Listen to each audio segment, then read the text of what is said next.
Kita mulai. Bismillahirrahmanirrahim. Assalamualaikum warahmatullahi wabarakatuh.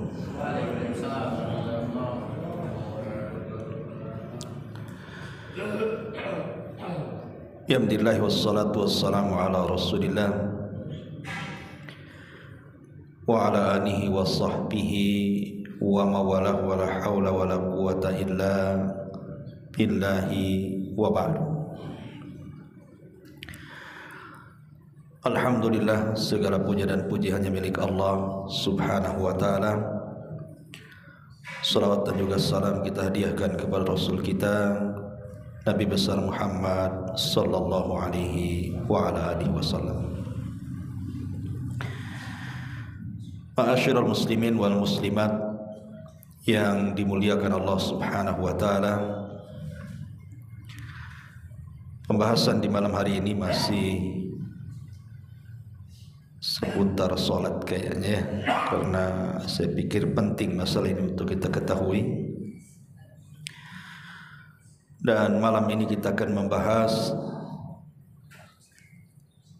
jangan pernah mendatangkan 22 perkara dalam sholat.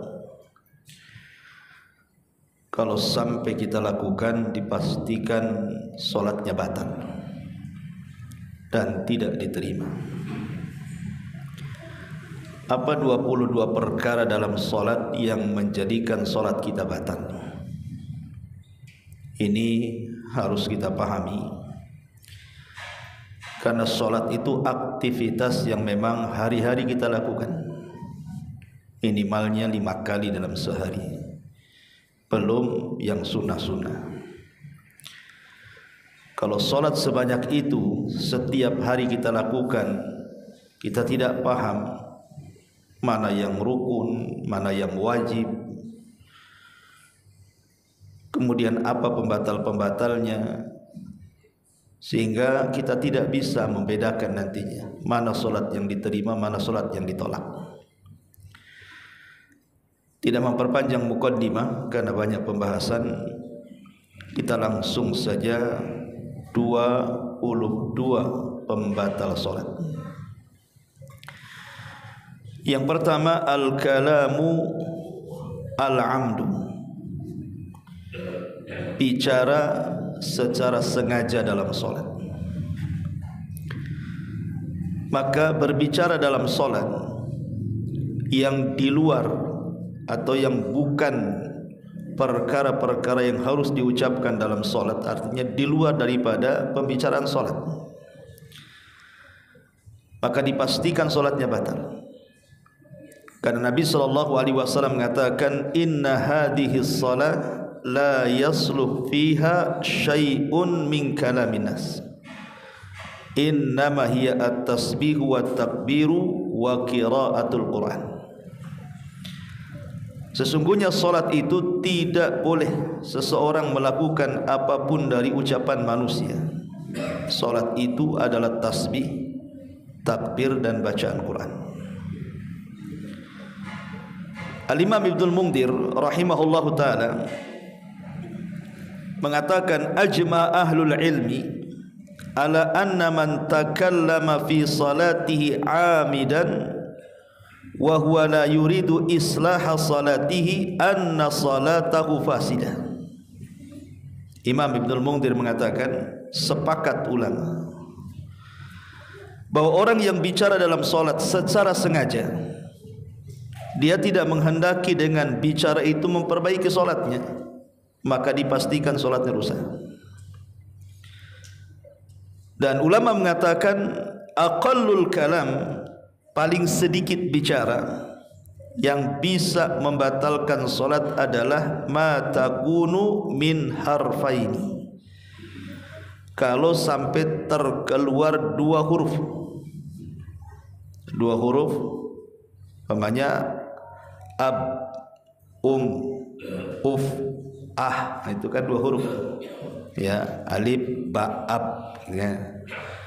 Alif mim ah alif ha, itu 2 huruf tuh ya. Jadi antum ketika sholat tuh udah batal tuh kan gitu ya. Karena dua huruf tuh kan gitu ya. Jadi makanya hati-hati, walaupun hanya 2 huruf saja itu bisa membatalkan sholat ya. Jadi jangan sampai kita mengeluarkan ucapan seperti itu, kecuali kalau memang ucapan itu untuk memperbaiki sholat. Contoh di zaman Nabi SAW, Nabi itu pernah sholat duhur atau mungkin asar yang 4 rakaat. Jadi Nabi SAW ketika 2 rakaat langsung salam, kemudian pergi duduk bersandar. Ada seorang laki-laki namanya Dzulyadaini. Dzulyadaini ini datang kepada Rasul dan mengatakan, apakah engkau mengqashar salatmu? Kata Rasul, tidak, saya tidak mengqashar salat, katanya. Apakah turun wahyu? Maksudnya dari 4 rakaat jadi 2 rakaat gitu kan. Kata Rasul, tidak. Berarti anda lupa wahai Rasul. Tapi Nabi SAW kurang yakin kepada Dzulyadaini, maka Rasul bertanya kepada semua sahabat, apakah tadi saya sholat 2 rakaat? Sahabat mengatakan semua iya. Maka Rasul kemudian balik lagi mengimami manusia menambah 2 rakaat. Di sini kan terjadi pembicaraan tuh antara Dzulyadaini dengan Rasul kan.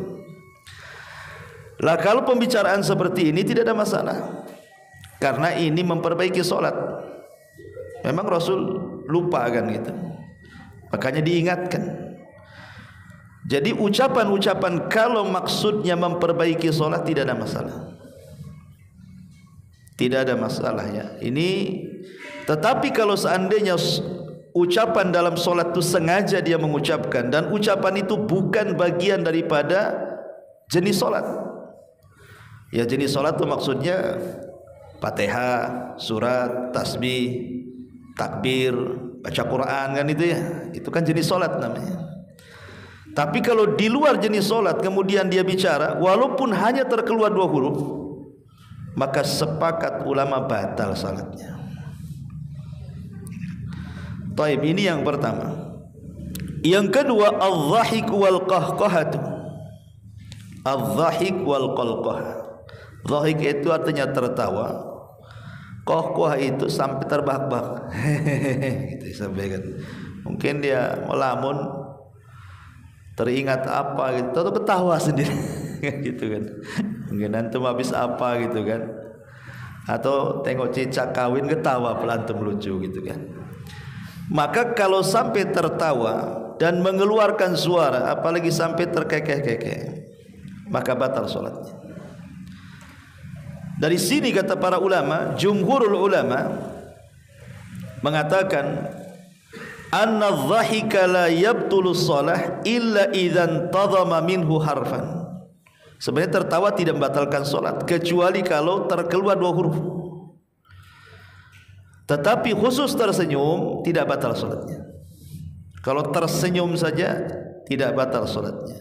Mungkin antum salat Allahu Akbar, nampak pula anak-anak lari, jatuh pula depan antum, senyumlah kan, maka tersenyum tidak membatalkan salat. Makanya Imam Nawawi rahimahullahu taala mengatakan madhhabuna anna tabassuma la yadhur wa kadzalika adh-dhahik illam yabni minhu harfan. Kata Imam Nawawi, beliau mengatakan madhab kami, maksudnya madhab Syafi'i, tersenyum itu tidak membatalkan salat. Begitu juga tertawa kalau tidak lebih dari 2 huruf. Maksudnya tertawa kalau 1 huruf susah lah kan. Gitu ya. Mesti lebih lah 2 huruf kan gitu ya. Makanya apalagi sampai termehek-mehek gitu ya, terbahak-bahak, wah itu bukan sholat, antum lagi nengok TikTok tuh. Tertawa ya. Jadi itu batal sholatnya kalau sampai tertawa. Kalau tersenyum tidak ya. Kemudian yang nomor 3 dan nomor 4, makan secara sengaja atau minum secara sengaja. Jelaslah orang sholat kok makan sambil sholat Allahu Akbar. Ini antum taruh 9 pula di kacang ya. Tetapi kata ulama, Kecuali kalau seandainya antum habis makan lupa sikat gigi, mungkin adalah 2-3 nasi itu nyelip pula lah. Mungkin gigi antum ada yang lobang di situ. Sekali lobang itu 3 biji masuk pula di situ. Tiba-tiba kemudian ketika sholat, antum memainkan lidah, tahu-tahu yang 3 butir nasi itu keluar pula, ada di lidah antum. Kata para ulama, faman kana baina asnanihi baqaya ta'ami, barang siapa yang di sela-sela giginya ada bekas-bekas makanan, falyukhrijha, maka hendaklah dikeluarkan. Kan bisa antum, gitu ya, antum masukkan pesa, dikeluar jadi uang. Gini, jadi masukkan. Tetapi kalau seandainya fa ini btala syai'an duna ta'ammudin, tapi kalau seandainya tertelan tanpa sengaja, tidak disengaja, tertelan gitu saja, maka la tabtulu salatu, tidak batal salatnya. Jadi kalau sengaja antum kunyah kemudian ditelan, itu batal salatnya, walaupun hanya 3 biji beras gitu ya, atau nasi. Ini yang keempat. Yang kelima, inkishaful aurat, terbuka aurat umahat yang di atas. Pamannya sholat tidak pakai kaos kaki, ya. Kaki itu aurat, maka harus ditutup tuh. Jadi kalau bisa kaki itu ditutup dengan kaos kaki, atau kalau bisa bajunya panjang. Mungkin bajunya itu lebih 1 jengkal gitu ya dari kaki. Jadi kalau ketika sholat kan masih ketutup tuh sama pakaiannya. Tapi kalau seandainya terbuka dan nampak kakinya, batal sholatnya. Membuka aurat itu batal sholatnya. Kenapa? Karena syatrul aurat itu syartun min syuruti sihhati shalah. Karena menutup aurat itu satu di antara syarat sahnya sholat. Di antara syarat sahnya sholat itu menutup aurat. Tetapi ulama mengatakan kalau tidak ada unsur kesengajaan maka tidak batal. Contoh umpamanya antum sholat pakai sarung, kipas pula kencang, ya, sampai kemudian tersingkap pula sarungnya. Maka kalau tidak sengaja kan bukan karena kemauan kita kan, karena ada angin. Atau mungkin antum ketika sholat kurang kencang itu sarungnya sehingga melorot, ya, itu tanpa sengaja kan. Kalau melorot cepat ambil, dipasang balik, itu tidak batal sholatnya. Tapi kalau dari awal sudah membuka aurat maka batal sholatnya. Kecuali kata Ibnu Taimiyah rahimahullahu ta'ala mengatakan yu'fa an yasiril aurati qadran aw zamanan, tetapi dimaafkan kalau seandainya tidak banyak.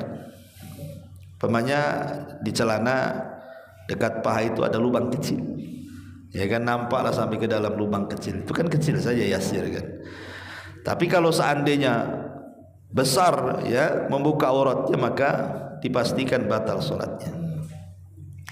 Ini yang nomor 5. Yang nomor 6, al-inhiraful katsir an jihatil qiblah, mengarah terlalu jauh, melenceng dari kiblat. Ada yang mengatakan kalau hanya 30% saja, umpamanya tidak mengarah kiblat, umpamanya kiblatnya ke sana, ya geser ke sini saja, ya, maka ulama mengatakan itu tidak batal sholatnya. Yang dimaksud melenceng dari kiblat itu, kata fuqaha, adalah kalau seandainya al-inhiraf al-katsir an yusyarrik au yugharrib. Yang dimaksud batal sholatnya apabila tidak menghadap kiblat itu kalau sampai kemudian arahnya sudah berbeda. Umpamanya kita di Indonesia kan arahnya ke barat kiblat itu, kita malah ke utara, ke selatan atau ke timur, itu batal sholatnya. Tapi kalau belum sampai, hanya menceng sedikit saja, ya dikatakan ke timur belum, ke utara belum, cuman menceng aja dari barat tuh sedikit, gitu ya, 30% lah, atau mungkin 40%, maka belum dikatakan batal solatnya. Tapi kalau sudah jelas-jelas ngarahnya bukan ke barat, malah membelakanginya pula ke timur, jelas batal solatnya. Ini kata fuqaha yang disebutkan dalam Asy-Syarhul Kabir. Dan ini pendapatnya Imam Malik rahimahullahu taala. Kemudian yang nomor 7, al-harakatul katsir. Bergerak terlalu banyak dan terus-terusan tanpa ada hajat dan kebutuhan.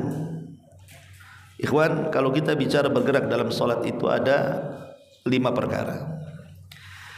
Pertama, gerakan wajib. Yang kedua, gerakan haram. Yang ketiga, gerakan makruh. Yang keempat, gerakan sunnah. Dan yang kelima, gerakan mubah. Jadi bergerak dalam solat itu masuk pada hukum taklif yang 5. Wajib, haram, makruh, sunnah, mubah. Kita rinci satu-satu. Adapun gerakan wajib, pamannya antum harus bergerak.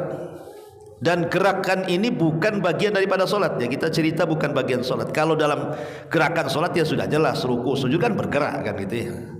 Maksudnya ini gerakan di luar daripada solat. Gerakan wajib itu seperti umpamanya gini. Antum solat, antum terasa iya tadi di sajadah ini anak saya kencing. Maka antum harus bergerak kan? Bergerak ke mana? Ke samping. Jangan sampai sujud di sajadah yang ada najisnya. Itu gerak juga tuh. Atau boleh juga mungkin kan, oh iya ini baju tadi anak saya kencing. Untungnya antum pakai baju dalam, maka antum bisa lepas, lanjutkan sholatnya. Ya, itu gerakan wajib. Kenapa? Sebab kalau seandainya kita masih menggunakan pakaian najis atau sujud di sajadah yang ada najis, tidak sah sholatnya. Harus bergerak. Ini yang wajib namanya ya. Ataupun umpamanya antum mungkin sholat di hotel, sudah tanya-tanya orang mana arah kiblat, nggak ada yang tahu. Main sholat aja antum, akhirnya antum membelakangi kiblat pula, yang harusnya ke barat ke timur. Kemudian ada yang ingetin, mungkin istri antum habis tanya tahu, itu loh ngadap ke meja, ngapain pula ngadap ke dinding. Kiblat tuh ngadap ke meja, bukan ngadap ke dinding. Pokoknya kan ada yang ingetin. Maka antum harus bergerak mutar. Dan ini pernah terjadi di zaman para sahabat. Ketika Nabi SAW kemudian dipalingkan dari Baitul Maqdis kiblatnya ke Baitul Al-Haram, lah orang-orang Kuba tidak tahu. Mereka diberitahu itu ketika sedang sholat subuh. Itu pun di rakaat kedua, posisi mereka sedang ruku. Kemudian sahabat berteriak, ingat kiblat sudah dipalingkan ke Baitul Al-Haram. Lah Baitul Maqdis dengan Baitul Haram itu 180 derajat tuh mutarnya tuh. Sahabat putar. Itu namanya gerakan wajib, nggak apa-apa. Ya, ini yang pertama. Yang kedua, gerakan haram. Ini yang membatalkan sholat nih. Gerakan haram itu adalah gerakan yang terus menerus tanpa ada darurat, tanpa ada hajat. Maka gerakan yang terus menerus tidak ada kebutuhan bergerak-gerak, maka ini bisa membatalkan sholat. Karena ini main-main dalam sholatnya. Antum mainin jam, Allah Akbar, karena ada jam baru kan gini, siapa yang sholat tuh ngapain itu gerak-gerakan jam itu kan. Mentang-mentang jamnya baru, dari mulai sholat sampai akhir berdiri gini lagi, batal sholatnya ya. Jadi ini yang haram contohnya. Kemudian yang sunnah, pamannya antum bergerak karena ketika sholat jamaah nih, di depan itu ada yang batal keluar, otomatis kan kosong tuh, antum maju memenuhi shaf yang di depan. Itu namanya gerak juga, jalan kan. Itu sunnah. Karena merapatkan shaf itu bagian daripada penyempurna sholat. Maka antum harus bergerak. Imam pamannya di depan atau di samping batal pergi, ya, antum tinggal rapatkan kan itu. Itu namanya gerakan sunnah. Karena untuk menyempurnakan sholat. Adapun gerakan mubah disebutkan di sini seperti umpamanya Nabi SAW pernah sholat menggendong putri daripada Zainab, Umamah bintu Zainab, cucu Nabi, ya. Jadi kalau dia berdiri dia gendong, kemudian ketika ruku sujud diletakkan. Ini gerakan mubah, tidak ada masalah. Jadi kalau antum sholat bawa anak kecil, kadang-kadang kan rewel anak-anak, kadang-kadang setahun 2 tahun belum bisa rewel-rewelnya tuh, ya, kadang-kadang ganggu pula kan, nangis, maka nggak apa-apa digendong saja. Karena Nabi SAW pernah menggendong Umamah. Nah gerakan-gerakan seperti itu dibolehkan, hukumnya mubah, ya. Adapun kemudian gerakan yang sifatnya makruh, seperti umpamanya sekali-kali antum benerin kancing, pada kancing dah bener, masih juga dipegang-pegang kancing, ya, tapi tidak terus-terusan, hanya sekali-kali, yaitu makruh. Sebab kalau terus-terusan jadi batal, ya. Karena syarat gerakan yang membatalkan itu, pertama banyak bergerak, yang kedua terus-terusan, yang ketiga tidak ada hajat. Nah ini 3 perkara ini. Kalau gerakan dengan 3 perkara, banyak bergerak, kemudian terus-terusan, kemudian tidak ada hajat dan kebutuhan, batal sholatnya. Ini yang ke-7. Kemudian yang ke-8, intiqadut taharati. Ketika sholat antum kentut, walaupun antum di saf pertama keluar, ya. Karena yang namanya kentut membatalkan wudu. Ketika wudunya batal, sholatnya batal. Atau ketika sholat ingat, saya belum mandi junub nih, batal sholatnya, jangan diteruskan, ya.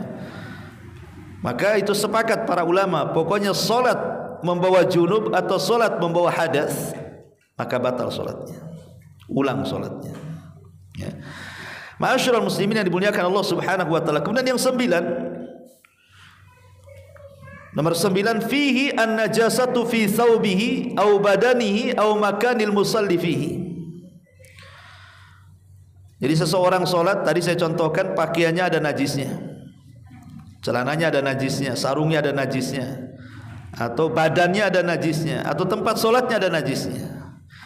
Kalau memang bisa dielakkan, maka bisa diteruskan sholatnya. Umpamanya antum pakai kaos, pakai baju rangkap 2, ketika dilepas 1 masih ada satunya.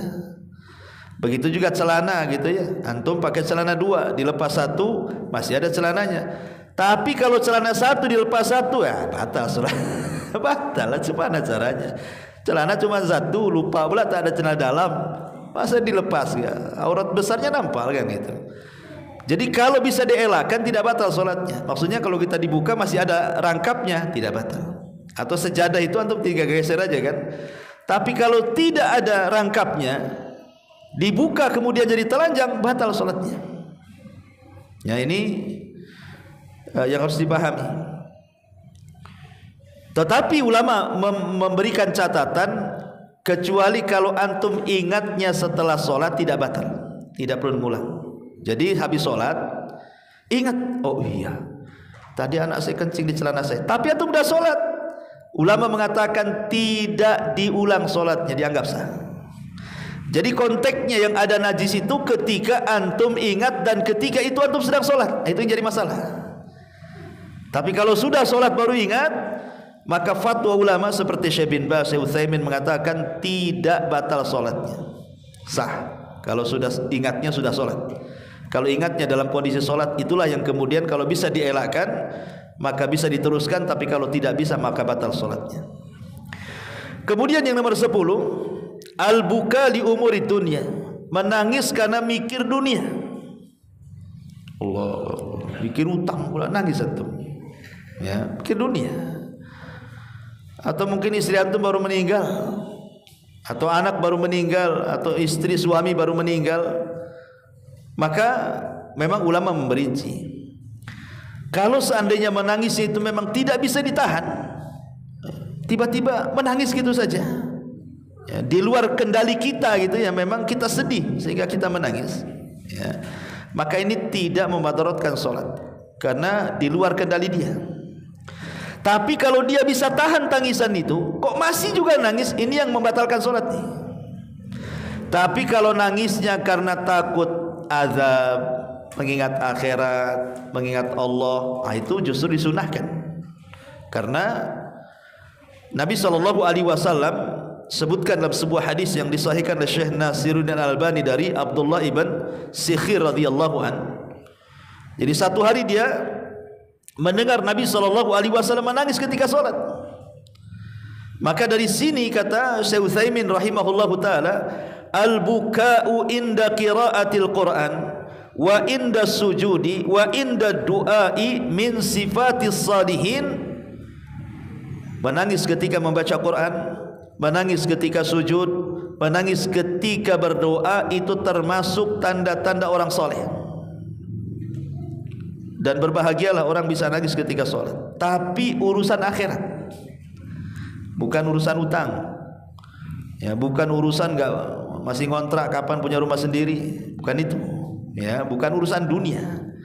Lah urusan dunia saja, maksudnya kalau seandainya memang tidak bisa, tahu-tahu tidak bisa dikalahkan oleh dia karena mungkin baru meninggal istrinya gitu kan, sedih dia karena cinta sama istrinya, tahu-tahu sholat maghrib nangis gitu ya, itu kan di luar kendali dia, maka itu tidak batal sholatnya. Tapi kalau antum bisa mengendalikan kok masih juga menangis, itu batal sholatnya, karena antum bisa mengendalikan masalahnya.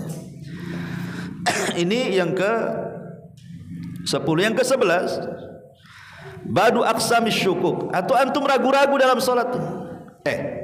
Tadi saya takbiratul ihram atau enggak? Kan itu lupa, atau main sidekap saja gini ya, enggak ada takbiratul ihramnya. Jadi antum lupa tadi takbiratul ihram, ragu-ragu antum tuh. Karena takbiratul ihram ini dia syarat masalahnya. Ya, termasuk dia rukun daripada rukun-rukun salat masalahnya. Kalau sampai kemudian ragu-ragu tadi takbiratul ihram atau enggak, batal salatnya. Ya, jadi jangan sampai ragu-ragu atau seseorang ragu-ragu niat gitu ya. Kemudian juga yang nomor 12, az-ziyadatu wa nuqsan fil rukni wa ghairihi fil jumlah. Az-ziyadatu wa nuqsan, menambah atau mengurangi dengan sengaja. Sengaja antum tambah dari 2 rakaat subuh jadi 3 rakaat biar banyak pahalanya, kan itu ya. Atau sengaja maghrib dari 3 rakaat antum tambah pula jadi 4 rakaat. Atau dalam ruku dan sujud antum tambah, sengaja ditambah, maka batal sholatnya. Kecuali kalau tambahan dan pengurangan itu karena lupa lain. Berarti kalau seandainya menambah berarti tinggal sujud sahwi setelah salam. Tapi kalau mengurang berarti sujud sahwinya sebelum salam, gitu saja. Ya, jadi kalau memang, tapi yang dimaksud menambah mengurang dalam solat ini antum lakukan secara sengaja. Kemudian yang nomor 13, as-salatu qabla dukhulil waqti. Solat belum masuk waktu. Umpamanya gini, mungkin sayup-sayup terdengar azan, antum solat, Allahu Akbar. Tahu-tahu jelas, masih kiroah rupanya. Antum udah sholat tuh, masih kiroah. Tadi saya dengar azan kayak gitu ya. Udah lepas 1 rakaat pula. Ya, udah 1 rakaat Ini bukan azan, ini kiroah. Kan belum masuk waktu itu namanya kan. Batal sholatnya. Ya. Jadi sekali lagi, sholat sebelum masuknya waktu, mau sholat apa saja batal. Maksudnya sholat wajib, karena inna salat kanat alal mu'minina kitaban mauquta. Salat itu sudah ditetapkan waktu-waktunya. Zuhur jam berapa, asar jam berapa, maghrib, isya, subuh ada waktunya. Kemudian yang nomor 14, qat'un niyati fi salati, memutus niat dalam salat. Allahu Akbar, antum salat asar. Iya, ana belum zuhur. Udah saya niatkan zuhur lagi, enggak bisa, harus mulai dari awal. Ya, mengganti niat itu tidak bisa, kecuali kata Al-Imam Ibnu Utsaimin rahimahullahu taala, kalau seandainya mengganti niat itu maksudnya seseorang salat sunnah, kemudian ada pula di belakang itu yang nepu antum jadi imam, ya otomatis antum merubah niat dari solat sendiri menjadi solat jamaah, itu merubah niat namanya kan. Itu yang seperti ini tidak ada masalah. Tetapi kalau merubah yang seperti tadi dari zuhur ke asar atau dari asar ke zuhur, maka ini tidak bisa, batal solatnya. Ini yang dimaksud merubah niat di sini. Kemudian yang nomor 15, tarku qiraatil Fatihah. Lupa membaca Fatihah langsung baca surat. Batal salatnya. Atau dia baca Fatihah tetapi bacaannya itu aneh. Ya, sampai merubah makna. Nah, itu bisa membatalkan salat. Jadi bacaan Fatihahnya itu sampai merubah makna. Umpamanya ihdina menjadi ahdina. Kan beda artinya. Kalau ihdina, ya Allah berikan hidayah kepada kami. Kalau ahdina, ya Allah berikan hadiah kepada kami. Nah, itu kan beda arti. Satu hidayah, satu hadiah pula. Ya, itu kan merubah makna namanya. Ini kalau sampai merubah makna, apalagi sampai merubah makna itu ke tingkat kufur, ini bahaya. Ya, ini juga bisa membatalkan sholat. Kemudian yang nomor 16, faqdu syartin min syurutis sholat. Hilangnya syarat daripada syarat-syarat sah solat. Ya, syarat sah solat ya tadi wudu contohnya ya. Dia solat nggak wudu, ataupun syarat sah solat tadi menutup aurat, mengarah kiblat, banyaklah syarat-syarat solat. Ya. Ataupun menghilangkan rukun daripada rukun-rukun solat. Rukun solat ada berapa, ikhwan? Rukun solat itu ada 14. Ya, kalau wajib ada 8, kalau sunnah banyak. Ya. Tapi perhatikan yang 14 ini, masalahnya rukun ini. Pertama, berdiri dalam sholat wajib itu rukun. Kalau antum kemudian duduk padahal bisa berdiri dalam sholat wajib, batal sholatnya, karena rukun masalahnya. Ya. Kecuali antum tidak sanggup, ya lainlah. Kalau umpamanya sholat tidak sanggup berdiri karena kaki bengkak, habis jatuh, samurat atau apa kan, gak tahan dia berdiri, ya apalagi kata Nabi SAW, sholli qa'iman fa illam tastati fa qa'idan. Sholatlah berdiri, maksudnya sholat wajib, kalau tidak bisa duduk. Lain kalau sholat sunnah. Kalau sholat sunnah antum bisa berdiri duduk, tidak ada masalah, cuman pahalanya dikurangi. Sholat duduk itu dikurangi separuh daripada sholatnya orang yang berdiri. Umpamanya antum qobliyah, antum duduk sholat qobliyah, tidak ada masalah, tapi pahalanya dikurangi gitu maksudnya. Tapi kalau sholat wajib tidak bisa, batal sholatnya, karena itu rukun. Kemudian takbiratul ihram. Takbiratul ihram itu maksudnya ucapan Allahu Akbar. Di permulaan sholat itu kan ada Allahu Akbar, itulah takbiratul ihram. Kalau ngangkat tangan begini, itu bukan takbiratul ihram, itu sunnah. Walaupun antum tidak ngangkat tangan Allahu Akbar, gak ada masalah, karena mengangkat tangan itu sunnah saja hukumnya. Ya. Tapi ucapan takbiratul ihram Allahu Akbar di permulaan sholat itu harus dilakukan. Contoh mamanya nih, orang sedang sholat, antum masbuk, imam pula sudah ruku, tiba-tiba antum ruku saja, tidak sah sholatnya. Takbiratul ihram dulu baru ikut ruku. Ya. Kemudian yang ketiga, baca Fatihah. Itu rukun, jangan sampai tidak dibaca. Kecuali kalau berjamaah, itu menjadi khilaf para ulama. Apakah kemudian sebagai makmum baca Fatihah kepada imam yang dikeraskan, ataukah cukup bacaan Fatihahnya diwakilkan ke imam? Ini menjadi khilaf panjang ulama. Tapi kalau sholat jamaah dan sholatnya sirriyah seperti zuhur asar tidak bunyi, maka semua baca Fatihah. Yang jadi khilaf itu kalau imamnya dikeraskan. Ada yang mengatakan tidak perlu baca, ada yang mengatakan baca. Mazhab Syafi'i mengatakan baca. Ya. Kemudian yang keempat, ruku, itu rukun. Kemudian yang kelima, bangkit dari ruku.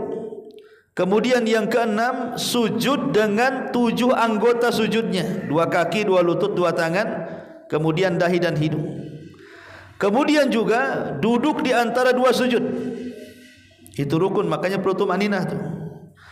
Kemudian tumakninah dalam semua rukun-rukunnya, jangan tergesa-gesa, maksudnya tumakninah itu. Kemudian tasyahud akhir, itu rukun. Kemudian duduk tasyahud akhir, kalau tasyahud yang pertama wajib. Kalau sampai ditinggalkan, pamannya lupa, maka tidak batal sholatnya. Kalau tasyahud awalnya, kan tasyahud 2 kan, awal dan akhir. Kalau antum sholat maghrib, kemudian atau sholat isya tadi, tasyahud awal, lupa langsung bangkit ke rakaat ketiga, tidak batal sholatnya. tidak batal solatnya, tapi antum harus sujud sahwi. Tapi kalau tasyahud akhir ini rukun, kalau ditinggalkan antum main salam saja, batal solatnya. Kemudian juga bersolawat kepada Nabi sallallahu alaihi wasallam. Bersolawat kepada Allahumma sholli ala Muhammad wa ala ali Muhammad kama shallaita ala Ibrahim wa ala Ibrahim, itu hukumnya rukun. Kalau antum tidak baca solawat dalam tasyahud akhir maksudnya, batal solatnya, kan itu rukun ya. Kemudian juga tertib dalam melaksanakan dari takbiratul ihram sampai salam, memang urutannya seperti itu. Dan yang terakhir taslimatan 2 salam. Makanya saya nasihatkan antum sebagai makmum, kalau imam ini baru salam ke kanan jangan bangkit. Pamannya antum masbuk nih, imam baru assalamualaikum warahmatullahi wabarakatuh, udah sibuk antum bangkit. Selesaikan dulu dia sampai salam ke kiri, assalamualaikum, baru antum bangkit, gitu maksudnya ya. Karena 2 salam itu termasuk rukun solat itu. Ini disebut rukun solat. Kalau seandainya kemudian ditinggalkan 2 rukun solat ini, 14 rukun solat ini batal solatnya. Tetapi ulama mengatakan meninggalkan rukun itu ada 2 kondisi. Meninggalkan rukun ada 2 kondisi. Yang dibatalkan solat itu maksudnya kalau secara sengaja antum meninggalkan 1 dari 14 rukun solat ini, batal solatnya. Tetapi masalahnya kalau antum lupa, itu yang jadi masalah. Lupa umpamanya sujud kan 2 kali itu, antum 1 kali saja ya. Maka kata para ulama, antum harus mendatangkan sujud itu. Dengan cara apa? Datangkan 1 rakaat ya, sebagai pengganti sujudnya itu datangkan 1 rakaat lagi. Jadi tidak bisa habis itu lakukan sujud sahwi. Kalau meninggalkan rukun harus mendatangkan rukunnya. Tapi kalau meninggalkan yang wajib tidak harus mendatangkan yang wajib, cukup sujud sahwi saja. Dan kewajiban solat itu saya katakan tadi ada 8. Pertama, semua takbir selain takbiratul ihram itu wajib hukumnya, tidak sampai rukun. Kalau antum meninggalkan takbir umpamanya mau ruku takbir, bangkit dari ruku takbir, kemudian dari sujud naik takbir, kan itu ya. Kalau antum lupa tidak takbir, berarti tidak perlu mendatangkan takbir, cukup sujud sahwi ya, kalau meninggalkan wajib. Kemudian ucapan subhana rabbiyal azim dalam ruku itu wajib. Kemudian sami Allahu liman hamidah, baik pada imam ataupun orang yang salat sendiri, itu wajib. Kemudian ucapan rabbana walakal hamd itu wajib. Kemudian ucapan subhana rabbiyal a'la itu wajib. Kemudian rabbighfirli di antara 2 sujud. Di antara 2 sujud ada duduk, kita baca rabbighfirli. Kemudian juga tasyahud awal itu wajib. Kemudian duduk untuk tasyahud awal itu wajib juga. Jadi kalau rukun ada 14, kalau kewajiban salat ada 8. Lah kalau sampai kemudian seseorang itu sengaja meninggalkan yang wajib, batal solatnya. Maksudnya sengaja meninggalkan kewajiban dalam solat, batal solatnya. Tapi kalau karena lupa, maka cukup melakukan sujud sahwi. Tapi kalau rukun tidak cukup dengan sujud sahwi, datangkan yang antum tinggalkan. Itulah bedanya rukun dengan wajib ya. Ini yang ke-17. Kemudian yang ke-18, inhidamu suratis salat. Antum mengacak bentuk salat, berdiri langsung sujud, habis sujud ruku, itu dibolak-balik tuh, itu enggak beres tuh ya. Ini batal salatnya. Antum buat syariat sendiri namanya. Kemudian yang nomor 19, tidak tumanina. Maksud tidak tumanina itu tergesa-gesa, baik dalam bacaan ataupun dalam gerakan. Dolin, kapan lah, alhamdulillah, kok langsung dolin saja kan itu ya. Ini enggak tumanina dalam bacaan, atau tidak tumanina dalam gerakan, cepat kali ya.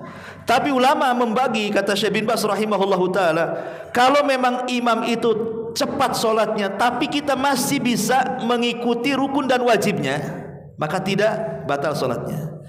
Pamanya gini kan, ruku sempatlah membaca subhana rabbiyal azim, kan yang wajib 1 kali. Adapun tambahan 2 kali itu sunnah. Subhana rabbiyal a'la ketika sujud bacaan yang 1 itu wajib. Tetapi kalau subhan rabbiyal a'la yang kedua atau a'la yang ketiga itu sunnah. Artinya kalau kita masih mendapatkan rukun dan juga wajibnya solat, maka ikuti imam itu. Tapi kalau antum tidak mendapatkan dua-duanya, tidak wajib tidak rukun, tinggalkan imam itu, nggak beres imam itu. Ya, makanya seperti saya contohkan, saya lihat di YouTube yang taraweh 7 menit 23 rakaat itu gimana ceritanya? Ya, itu kalau yang sudah tua-tua pulang apa nggak sakit pinggang tuh? Kan gitu ya. Udah nggak tumak nina, nggak diterima lah solatnya. Kan? Jadi kenapa? Karena tumak ninah dalam solat itu dia rukun. Tadi kan sudah jelaskan dari 14 rukun itu salah satunya tumak ninah. Kalau solat tidak tumak ninah nggak diterima solatnya, batal solatnya. Ya, maka ini yang ke-19. Yang ke-20 murtad. Mungkin sebelum solat dia mengucapkan kalimat-kalimat kufur, kan, kalimat-kalimat yang tanpa sadar dia itu dengan kalimat itu bisa keluar dari Islam. Maka ini kalau dia solat dalam posisi seperti itu dan tidak sempat bersyahadat lagi, maka percuma solatnya. Cuman para ulama mengatakan, apakah kalau seandainya orang murtad ini kemudian tobat, perlu nggak dikodok solatnya? Yang selama 1 minggu dia murtad, habis itu kemudian dia balik lagi ke Islam, ya. Perlu nggak dikodok yang 1 minggu itu? Maka ulama mengatakan tidak ada kodok, karena orang yang masuk Islam itu sama dengan menghapus dosa sebelum Islam, kan itu. Sama dengan tobat juga menghapus dosa sebelum tobat. Maka tidak perlu dikodok, cukup bertobat saja. Bertobat dengan taubatan nasuha. Kemudian yang nomor 21, hilang akal. Hilang akal ini ada 2 macam. Boleh jadi mungkin antum mengkonsumsi obat gitu ya, entah mungkin narkoba atau apa gitu sebelum sholat. Ketika antum minum pil belum ada pengaruh, pengaruhnya pula ketika sholat, ngeplay ketika sholat, hilang akalnya, batal sholatnya. Atau hilang akal itu karena tidur, ya. Kalau seandainya kata para ulama tidurnya itu bahasanya sleep chicken gitu ya, ya tidur ayam, masihlah kedengaran orang sekitar itu, mengantuk aja antum itu, nah itu tidak batal sholatnya. Tapi kalau sampai ngorok, antum sujud gak bangkit-bangkit, antum ini lagi tidur, itu batal sholatnya, kan itu ya, kalau sampai ngorok. Apalagi ngoroknya kencang pula kan, ya, selepas salam dibiarkan saja sampai dikunci masjidnya baru dia sadar. Kan itu ya. Jadi itu kalau sampai tidurnya lalap seperti itu, ulama mengatakan batal sholatnya. Tapi kalau masih ya sadarlah, sekitar masih dengar, nah, namanya kan kadang kita lelah, capek, ngantuk gitu ya, itu tidak batal sholatnya. Yang penting masih ingat apa yang antum baca. Ini yang ke-21. Yang ke-22, wanita, khusus wanita, tiba-tiba ketika sholat keluar darah haidnya, batal ya. Jadi nifas, haid itu membatalkan sholat. Termasuk juga at-tasyagul an salati hatta la yadri madza qara'a wa kam shalla.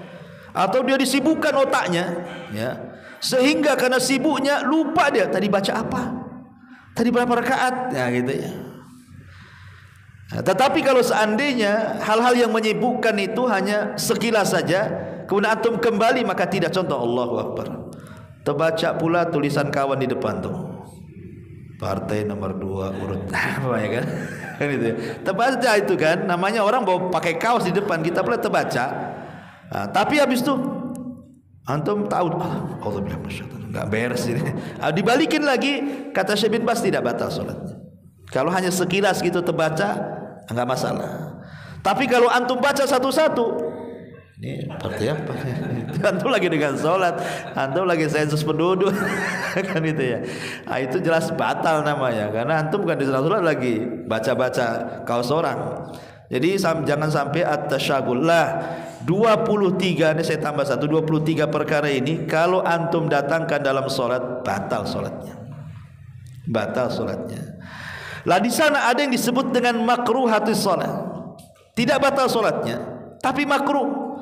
Makna makruh itu sholatnya tidak sempurna alias mengurangi pahala.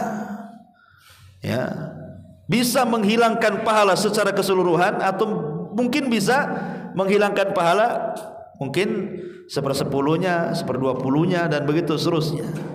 Dan itu disebutkan para ulama ada 22 juga makruhatus shalah ini, bisa mengurangi pahala salat. Pertama, al-iltifat li ghairi hajah.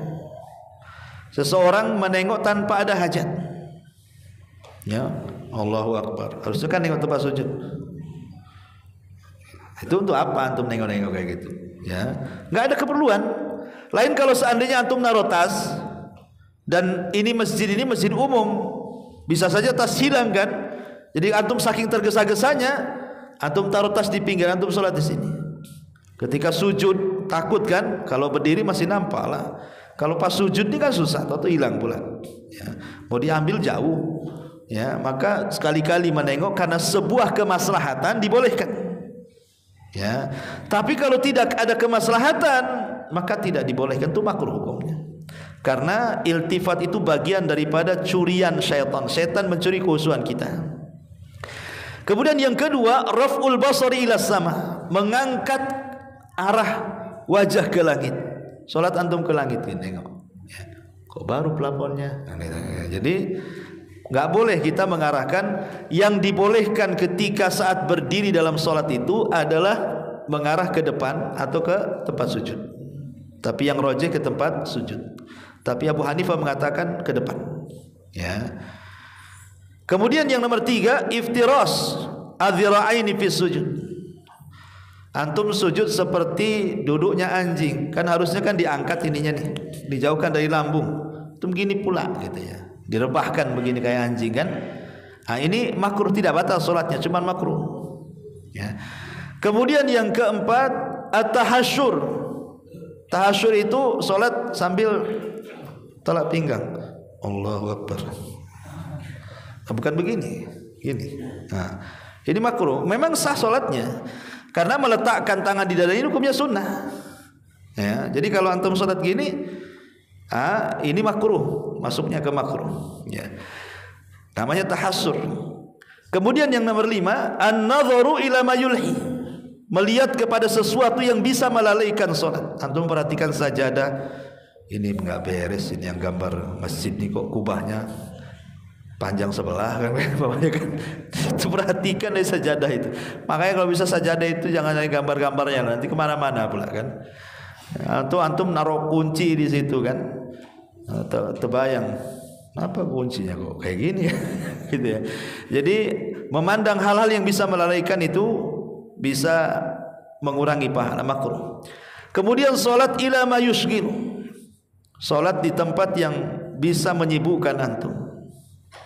Ya, umpamanya di rumah, umpamanya ada ribut anak-anak kan, tahu-tahu anak-anak, ya kita kan bisa masuk kamar kunci, ya biar nggak dengar, ya, supaya jangan disibukkan. Kemudian juga al-iqa al-mazmum.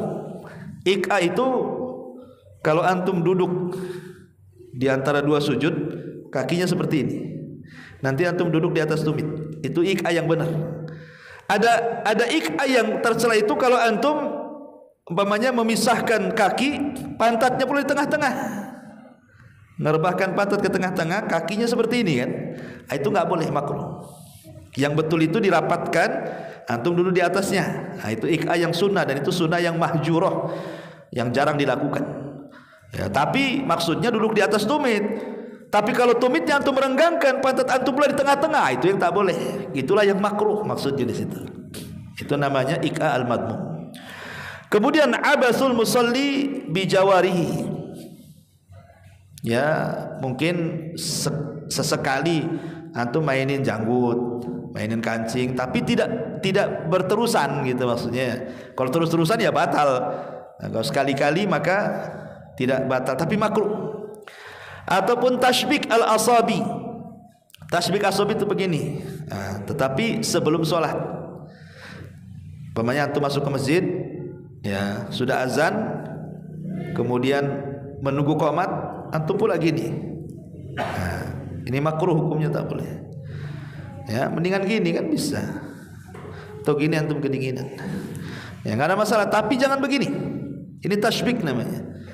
Nah, tetapi dilarangnya itu antara azan ke qomat saja ketika menunggu sholat, itu larangannya. Tapi kalau sudah sholat ya tidak ada masalah. Ini kan larangannya ketika menunggu sholat. Nah, itu makruh hukumnya. Kemudian as-salatu bihadrati ta'am, sholat dalam posisi makanan sudah dihidangkan. Antum lapar, baru pulang kerja, istri sudah ngidangin makanan. Waduh, ini masakan kegemaran nih. Ini sambal terasi, serasem, wah ini. Tahu-tahu azan pula kan itu ya. Ini masjid sebelah ini kalau azan langsung qomat nih. Kamu kan? Maka kata para ulama, kalau memang berhajat makan kan dari pagi belum makan dulu. Enggak apa-apa dia qomat. Habis makan langsung ke masjid. Kalau memang dapat sholat alhamdulillah, kalau tidak dapat ya tinggal sempurnakan. Tapi makan dulu. Dikhawatirkan kalau seandainya lapar sekali antum paksakan sholat, antum teringat tuh rendangnya, gulenya, itu yang dikhawatirkan. Itu yang kemudian menjadikan sholatnya makruh. Ya. Kemudian juga mudafaatul akhbasan, sholat antum nahan kencing, nahan berah, batalkan saja, ngapain pula ditahan-tahan. Nanti berada di celana masalah kan itu ya. Batalkan kalau memang mendesak sekali, karena pasti antum tidak akan khusyuk bacaannya tuh. Apalagi sudah tasawuf akhir nih, mau kentut pula, oh disegerakan tuh, ngomong apa lah antum ini, tahu salam saja kan, habis masjid gitu langsung ke situ. Jadi batal saja. Sayang loh Ustaz, tasawuf akhir, nggak masalah, emang kenapa? Ya, gerakan itu antum, makanya sering saya katakan kaidah solat itu ikhwan, antum itu solat mengejar rakaat atau mengejar pahala. Kalau antum mengejar pahala di tasawuf akhir memang nggak tahan, kentutkan saja, nanti tinggal diulang lagi solatnya. Lah solat pertama itu gerakan dan bacanya itu berpahala. Ketika dibatalkan solat lagi pahala lagi antum kan gitu. Apa yang rugi?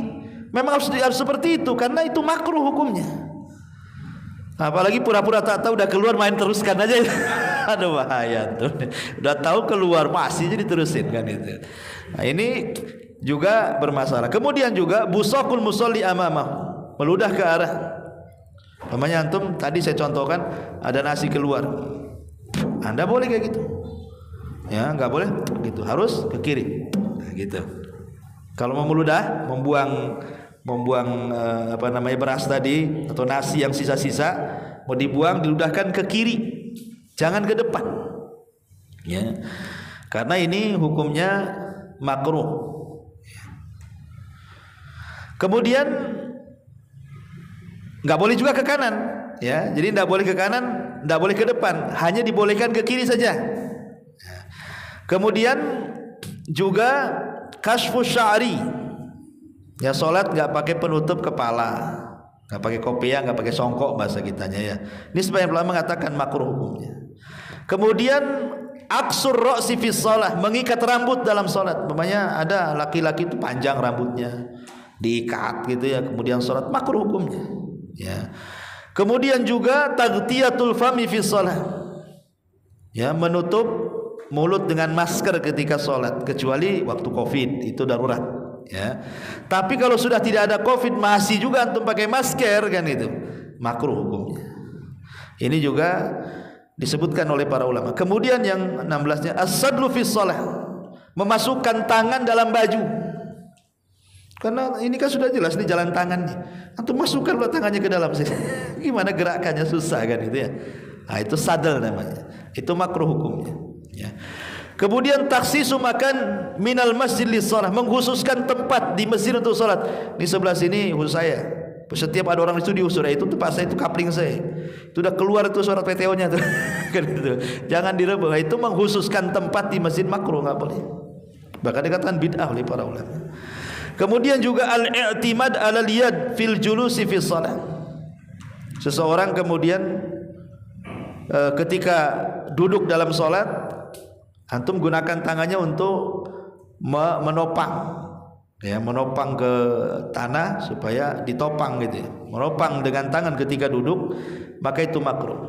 Kemudian at-tasa'ub, menguap tidak ditutup, nah, itu makruh hukumnya. Wah, jangan tutup lah kan itu ya. Nah, ini makruh hukumnya. Kemudian yang nomor 20 ar-ruku' qabla an yasila ila shaf. Antum masbuk nih. Ya. Belum sampai di sop namanya ruku, takut gak dapat ruku. Nah, kan ada orang tergesa-gesa kan, belum lurus nih dengan sebelahnya, antum mungkin masih ada 2 jengkal lagi, ruku, sambil ruku jalan pula. Nah, itu sah solatnya nggak ada masalah, cuman makruh. Ya kata ulama kan. Kemudian yang nomor 21, as-salatu fil masjid liman akalal basal wasaum. Antum salat mulutnya bau, makan bawang, ya kan? Maka ini juga makruh. Termasuk salatun nafli inda mughalabatin naumi. Salat sunnah antum sangat ngantuk sekali, jangan dipaksakan, tidur. Kalau salat, kalau mau salat tidur sekali, umpamanya gini. Ini mau zuhur nih. Ngantuk sengantuk-ngantuknya karena antum enggak tidur malam. Nah, antum sebaiknya antum jangan dipaksakan sholat tidur dulu, walaupun sejam jadilah. Ya, tapi jangan bablas ke asar kan gitu ya, maksudnya disediakan alarm juga lah, atau minta orang lain membangunkan. Karena percuma juga kalau seandainya kemudian dipaksakan sangat ngantuk-ngantuknya, antum enggak tahu apa yang dibaca tuh. Itu masalahnya. Makanya ini juga termasuk sesuatu yang dimakruhkan. Itulah 22 perkara yang bisa mengurangi pahala salat ya. Ma'asyiral muslimin yang dimuliakan Allah Azza wa Jalla. Adapun sunah-sunah salat ya banyak sekali. Tapi yang jelas bahwa salat itu yang harus diperhatikan pertama adalah syarat-syaratnya. Itu pertama kali yang harus diperhatikan. Syarat-syaratnya apa saja? Wudu, tempatnya bersih, pakaiannya bersih, hadap kiblat, tutup aurat, itu kan harus diperhatikan tuh. Ya. Kalau sudah terpenuhi syarat-syaratnya, berarti melangkah ke yang kedua, perhatikan rukun-rukunnya. Ini yang menjadikan sah dan tidaknya sholat. Rukun. Ya. Syarat dengan rukun itu definisinya sama. Bisa membatalkan sholat. Cuman bedanya kalau syarat di luar, kalau rukun di dalam. Ya, wudu kan di luar tuh, tapi takbiratul ihram kan di dalam ketika sudah masuk sholat. Tapi definisinya sama, sama-sama membatalkan. Nah, makanya diperhatikan tuh syarat dan rukun itu. Baru yang ketiga, melangkah yang ketiga, baru perhatikan yang wajib. Ya, yang wajib yang 8 tadi. Kalau yang rukun yang 14 tadi. Baru terakhir cerita soal sunnah-sunnah sholat. Ya, apa saja sunnah-sunnah sholat tuh? Ya banyak sekali. Di antaranya sajalah mengangkat kedua tangan sampai bahu ataupun sampai telinga ketika takbir, kan kita angkat kan, bisa sampai bahu sejajar, bisa sampai daun telinga, itu sunnah saja hukumnya. Kemudian yang kedua, mengarah ke tempat sujud. Kalau lagi berdiri ya, antum fokuskan pandangan ke tempat sujud, itu sunnah. Karena ada yang mengatakan boleh memandang ke depan ya. Kemudian juga doa iftitah. Doa iftitah ini sunnah. Seandainya antum langsung takbiratul ihram baca Fatihah enggak ada masalah. Nah, cuman kan luput sunnah. Iftitah itu tetap dibaca biar nambah pahala. Walaupun tidak dibaca ya sah-sah saja salat kan, karena itu sunnah saja. Kemudian termasuk ta'awud, membaca a'udzubillahi minasyaitonir rajim sebelum baca Fatihah. Kemudian baca basmalah, itu juga sunnah. Kemudian ucapan amin ketika setelah membaca waladhdallin. Nah, kita baca amin itu sunnah saja. Kemudian bacaan Quran setelah Fatihah. Makanya kalau antum sholat maghrib setiap rakaat baca Fatihah sah-sah saja. Sah. Yang penting Fatihahnya dibaca setiap rakaat. Ya, karena baca surat itu sunnah hukumnya. Ya. Nah, kemudian mengeraskan al-jahru bil qiraah fi salatil jahriyah. Mengeraskan bacaan pada solat yang sifatnya keras, maghrib, isya, subuh. Ataupun tidak mengeraskan dalam bacaan solat yang tidak dikeraskan. Jadi mamanya antum solat di rumah, solat maghrib, ya Allah, antum sendiri, antum keraskan, A'udzubillahi minasyaitonir, Bismillahirrahmanirrahim, tidak masalah, itu sunnah. Tapi kalaupun tidak dikeraskan maka tidak ada masalah. Ya.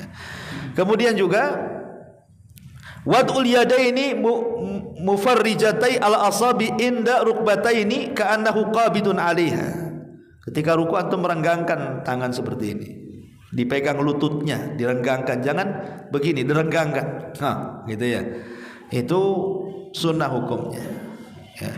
Termasuk juga mufaja al-yadaini anil jambaini fi ruku. Ketika ruku antum jauhkan sikut dari lambung. Nah, jangan begini tapi jauhkan. Nah, itu termasuk sunnah. Kemudian mazada mazada ala tasbihiyah al-wahidah, ala tasbihatil wahidati, tambahan tasbih subhana rabbiyal azim itu yang wajib 1 kali.